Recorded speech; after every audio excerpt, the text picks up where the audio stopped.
This is a late video response, but still the topic is a little bit fast in the sense because of the audio transcription is fully released. Anyway, so you guys know what I'm going to talk about, and it is the Orlando gay nightclub shooting. So let us look into some of the facts we know so far. So there are 49 people shot dead. Well, including Omar Martin, it is a total of 50 people killed. It's a gay nightclub at night, and Omar Martin told everyone he did this because of the ISIS, the Islamic State.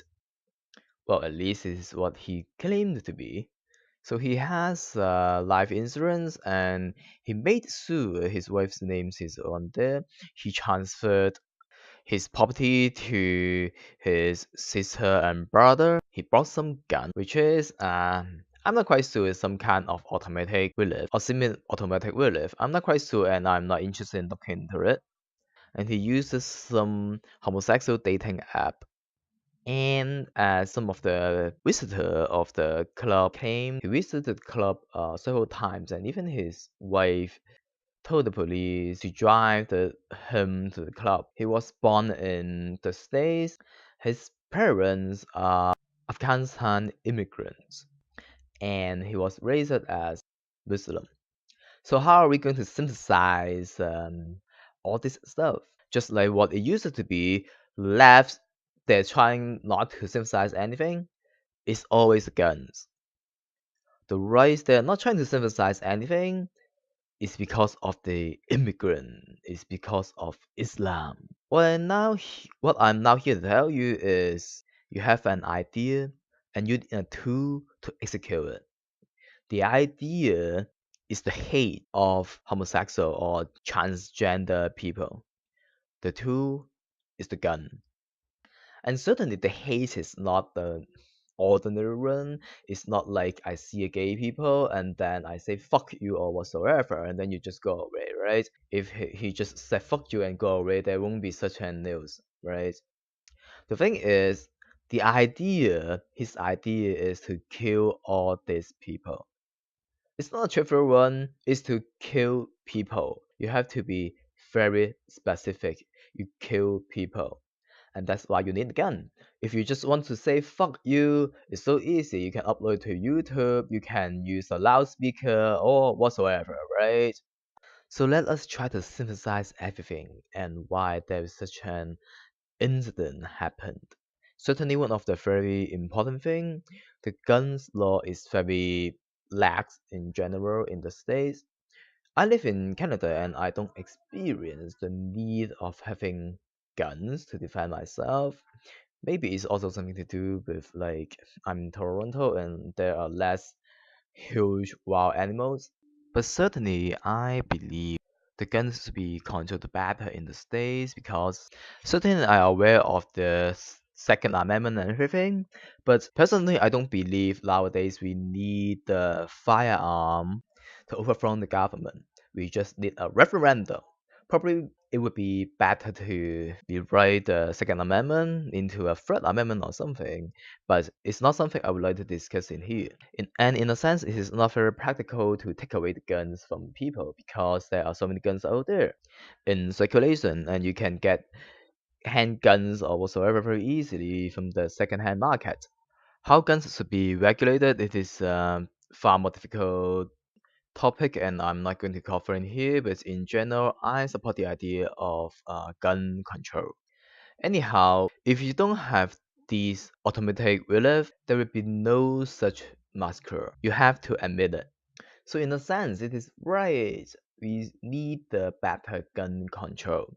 But the thing is, say if it is not in gay club or it's not a Muslim, some random crazy white people, they just want to grab a gun and shoot in the university or shoot in the kindergarten a couple of years ago.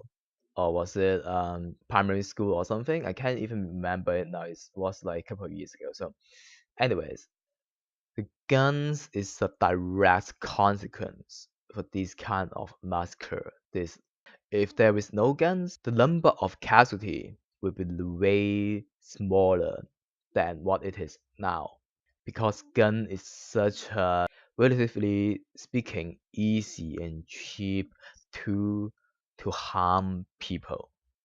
But the thing is, if there's no crazy people, no bad people, there won't be an issue with an object. The object's there, no one's using it for bad reason, for bad motives, then it will not happen. The thing is, if you don't have the guns, the scale would be way smaller than it is. Well, but certainly you can't be banned if, say, this very same crazy guy, Omar, he could pick up a handgun and shoot like 5 or 10 people. You can't be banned, or even if you use a bomb, you could use some fertilizer to make a bomb yourself, and then you can put some whatsoever stuff into it, right? It is easy, to be honest, to make a bomb if you really want to. The scale won't be the same, but you could hurt some people. If there is not such an ideology behind it, people won't get hurt. So my question is, why he's trying to hurt these people, especially in a gay club? Because it is like normally you won't just try to pick on the gay people because they're gay, and in a sense it is not that easy to find them, right? If it is a normal terrorist, what they want to bring is terror in a sense.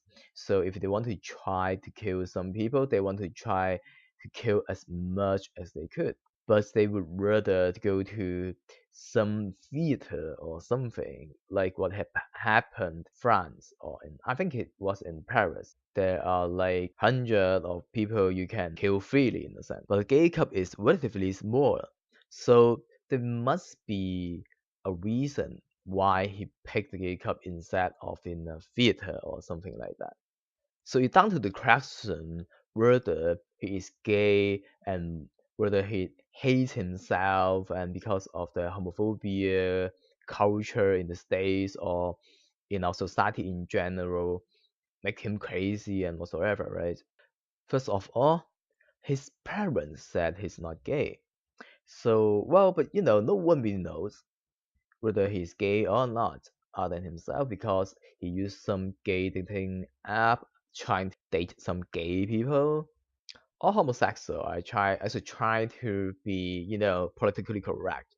Anyways, so whether he's homosexual or not, it is a question. Cause I believe in another way. Because if you read the news or know someone may face charges, in a sense, she know it is going to happen because she drive him to the pub and everything.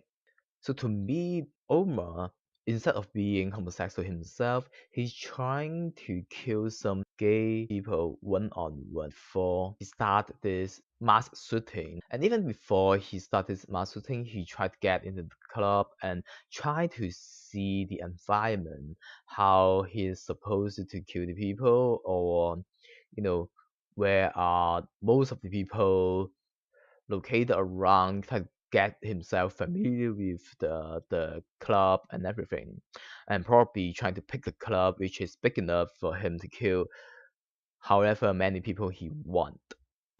But anyways, it is not the most important question. The question is why he has such a phobia or homophobia to be exact. I believe it is largely because of his religion background, which is Islam. Homosexual should be stoned to death according to a hadith. If you look into the countries where Islam is the official religion of the area, you could see that some of them, not all of them, they execute homosexual people, like Saudi Arabia and Iran. To a certain extent, there is some elements of homophobia in Islam. Yeah, trying to be neutral and everything, right? Huh? Why I'm trying to be neutral? Because in Russia, homosexuality is in fact a crime. But Russia is not a country with Muslim majority. Instead, Russia is a country with Eastern Orthodox majority. So my message here is it is simple. Religion itself is bad. It's very bad. if you're not trying to separate the church from the state, it could be very bad. Why the ideology of a church, which is opposite, should influence the people in the state, and the state make the laws compile with those bullshit and prosecute the people and even execute the people. You can't really deny it. Islam haven't undergone secularization like Christian. Christian is fucked up, but Islam is even worse. All this stupid religion, they tell you what you're not supposed to do, and the state tell you you should comply with that stupid religion. And that's the problem. The problem is if some people they don't believe that everyone should respect the others, and I have to write or whatsoever to kill the others in the name of God, which is a stupid bullshit no one believes in, that is very fucked up. The problem is we can't prosecute people with specific ideology before he executed. Anyhow, to a certain extent, owning of guns is also a tradition in the States. If we want our people to respect the Muslim, we should also respect the people who want to own guns. It's just two different culture in a sense according to cultural relativism. Certainly it is not something I will agree with. The problem I see here is the left they're trying to avoid to admit a fact. To admit a fact. Islam is problematic. It's not only about guns, it's also something to do with Islam.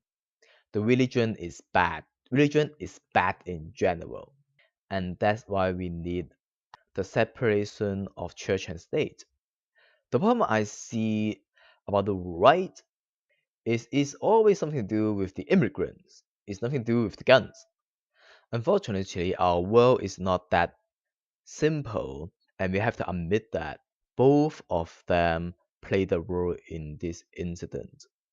So, what is the solution? You can't choose both freedom and security. If you choose to have your freedom, you must sacrifice a portion of your security.